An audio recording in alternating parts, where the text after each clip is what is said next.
여러분 안녕하세요. K프름의 손성구입니다. 오늘은 재생의료 기술 개발 관련 기관들을 소개하려고 합니다. 첨단 재생 바이오법이 생겨서 개정되면서 또 기관들이 많이 늘기도 했고요.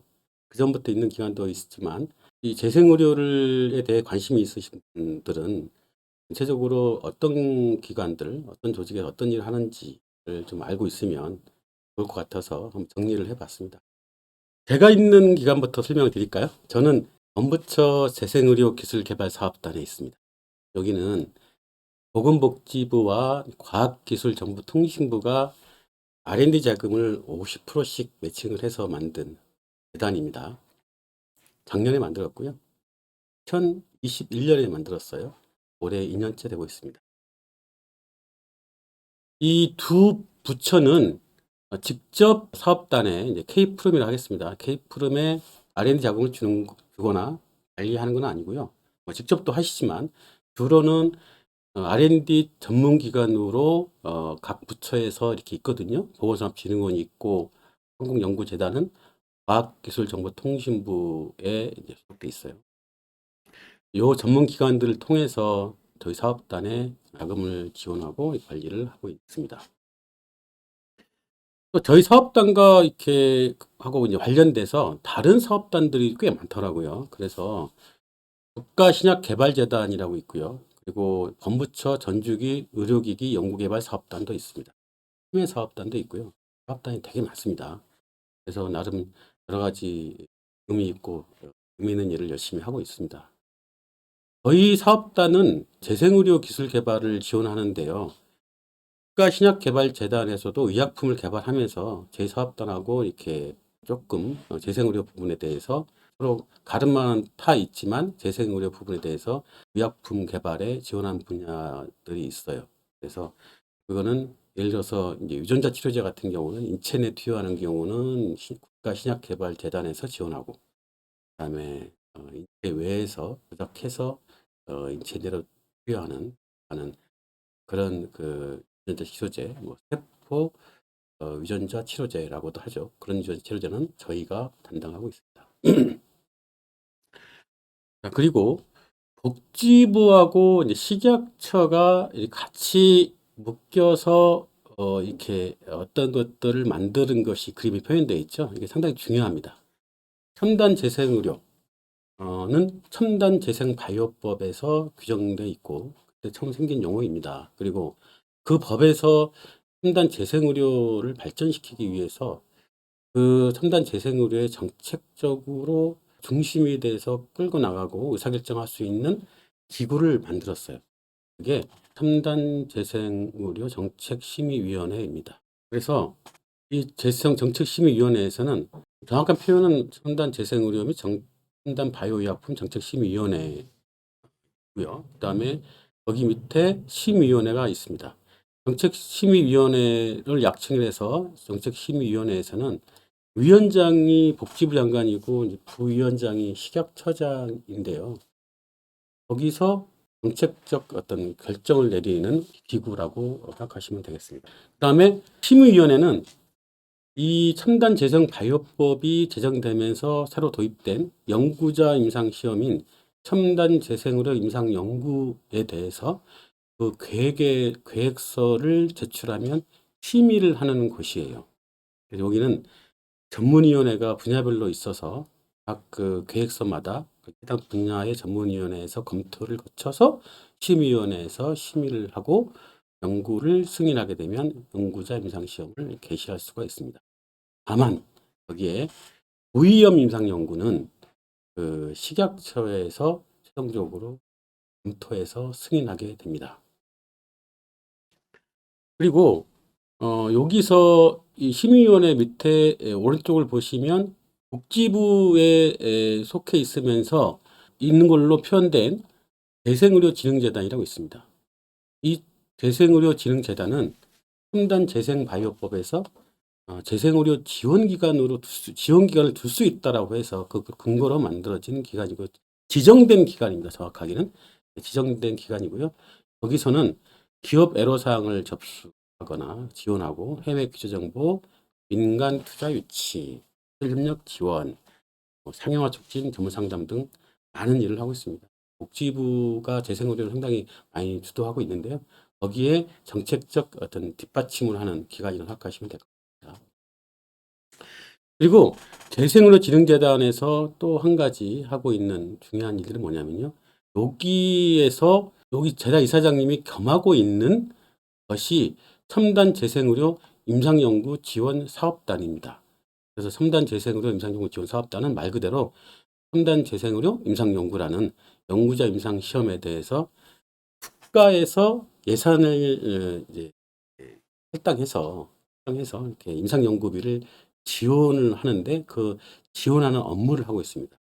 얼마쯤 지원하면 되는 것인지, 신청하는 그 지원금에 타당한 것인지, 조건이 맞는지 등등을 따져서 지원하고 있는데요. 여기서 고위험 연구는 10억, 중위험 연구는 5억, 저위험 연구는 3억 이런 식으로 하고 있고, 그래서 작년부터 지원했고요. 그다음에 계속적으로 지원을 했으면 좋겠죠. 자, 그리고 왼쪽으로 가볼게요. 여기서 부처는 아닌데요. 관련 여러 가지 재생의료 관련 부처들이 쭉 나와 있는 것을 우리가 이렇게 어디에서 살 수 있었냐면요. 첨단 재생의료, 첨단 바이오약품 기본계획을 보니까 찾을 수 있더라고요. 그래서 이 첨단 재생의료, 첨단 바이오약품 기본계획은 첨단 재생 바이오법에 따라서 5년에 한 번씩 만들게 돼 있고요. 그래서 2021년에 처음 만들어 가지고 이제 5년간 계획을 이렇게 세워져 있습니다. 그 계획에 참여한 부처가 복지부의 재생의료 정책과 식약처의 바이오의학 정책과 그리고 그 안에 첨단 바이오의약품 TF가 지금은 이제 전담하고 있고요. 그리고 과학기술정보통신부의 생명기술과 그리고 산업통상자원부의 바이오융합산업과 중소벤처기업부의 미래산업전략팀, 질병관리청의 재생의료안전관리과 이 중에서 이 복지부의 재생의료 정책과 그리고 질병관리청의 재생의료안전관리과는 첨단 재생 바이오법이 생기면서 생긴 과로 알고 있습니다.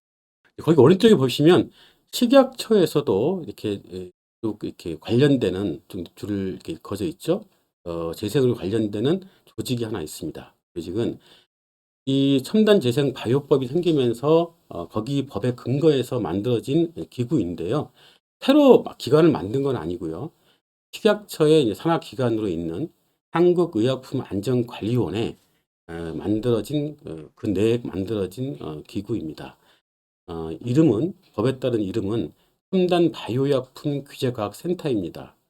첨단 재생 바이오법이 첨단 재생 바이오약품과 첨단 재생 의료를 함께 규제 또는 지원하는 법률이잖아요. 거기서 식약처는 첨단 바이오약품 분야를 맡고 복지부는 첨단 재생 의료 분야를 맡는데 그래서 식약처는 첨단 바이오약품 규제과학센터라고 해서 어떤 일을 하게 되냐면요. 재생의료에서 만들어진 기술, 의약품, 왜 기술까지 말씀드리냐면 임상시험 단계에서도 첨단 재생 임상 연구도 그리고 의약품으로 개발을 염두에 둔 식약처의 승인을 받은 임상시험 의약품도 장기 추적 조사를 받아야 됩니다. 네, 그래서 기술 개념까지 포함해서 장기 추적 조사를 받는다고 표현을 했고요. 그런 점에서 이 장기 추적 조사에 대해서 규제과학센터는 의약품 쪽에 해당되는 부분에 대한 장기 추적 조사를 맡게 되고요. 여기에서 이제 비교할 수 있는 건 뭐냐면 오른쪽 가시면 복지부 산하의 첨단 재생의료 안전관리기관 역시 첨단 재생 바이오법에 따라서 만들어진 기관이고요. 기구이고요. 여기도 이 기구가 이 기구를 어떤 조직이 수행하게 됐냐면 질병관리청 국립보건연구원이 이 안전관리기관으로서 업무를 수행하고 있습니다. 여기서는 장기 추적 조사에 대해서 하고 있는데요. 그거는 의약품에 대해서는 한국의약품안전관리원의 규제과학센터가 그리고 첨단 재생으로 임상연구, 즉 연구자 임상시험에 대해서는 장기 추적 조사는 질병관리청 국립보건연구원에서 첨단 재생의료 안전관리기관으로서 장기 추적 조사를 한다라고 아시면 되겠습니다. 자, 그리고 마지막 남은 것은 국립줄기세포 재생센터가 있네요. 여기는 이제 공공세포 뱅킹 서비스도 하고 그렇다는 것을 참고로 알아두시면 되겠습니다. 여기 밑에 보시면요. 여기에 이제 허가 등 해가지고 복지부와 식약처의 업무를 잠깐 설명해 놨습니다. 그러면 제 화면을 조금 없앨게요. 이제 식약처는 의약품, 즉 첨단 바이오약품 품목 허가를 담당하는 곳이죠. 그래서 첨단 바이오약 품목 허가는 누구한테 주죠? 첨단 바이오 의약품 제조업자나 이제 수입업자한테 해주는 겁니다. 제조업자한테 원료를 공급하는 건 누가 하냐면 원료 제조업 허가를 받은 여기 첨단 재생 바이오법은 그거를 인체세포 등 관리업이라고 합니다. 여기서 원료를 받아서 만들어서 IND 승인을 받아서 첨단 바이오약품 허가를 받고 그리고 이제 그거를 급여를 받을 때는 복지부에서 하는 일이죠. 급여 적정성 평가를 심평원에서 받고 약과 엽상을 건강보험공단에서 하고 그리고 한국보건의료연구원에서 신의료기술 평가를 하죠. 여기서 약과 엽상은 의약품인 경우에 신의료기술 평가는 의료기술인 경우에 하게 됩니다. 그리고 복지부가 최종적으로 요양급여 고시를 하게 되고요. 그리고 여기서 첨단 재생의료 실시기간은 첨단 재생의료 임상연구를 하는 것이죠. 하는 곳이고 의료기관들이 할 수 있고 대체로 큰 병원들이 하고 있습니다. 지정돼서 하고 있고요. 여기에다가 원료를 공급하는 데는 세포 처리 시설로 허가를 받아야 공급을 할 수가 있습니다. 이 세포 처리 시설은 단독으로 허가 받을 수 있고요.